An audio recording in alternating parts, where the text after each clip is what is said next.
首先唔好着太緊嘅衫同褲。飛機爬升到一個高度之後咧，機艙裏邊嘅氣壓咧就會有所變化，令到我哋身體嘅手腳咧就會有腫脹嘅出現。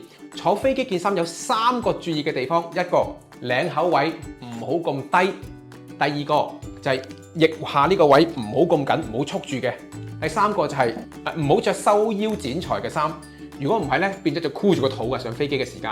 咁如果你話係邊一種褲係最好咧？好似啲運動褲有橡筋呢啲，其實坐飛機最好着呢啲橡筋褲。咁尤其是褲管喎，咁好似咧呢一種褲管係幾好嘅。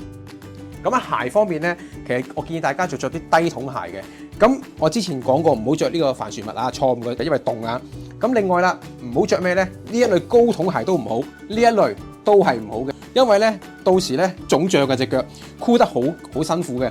盡量着好似而家我哋呢種波鞋啦，或者呢啲帆布鞋，可以咧柔軟啲嘅，啲布料柔軟啲、舒服啲嘅，令到你坐長途機。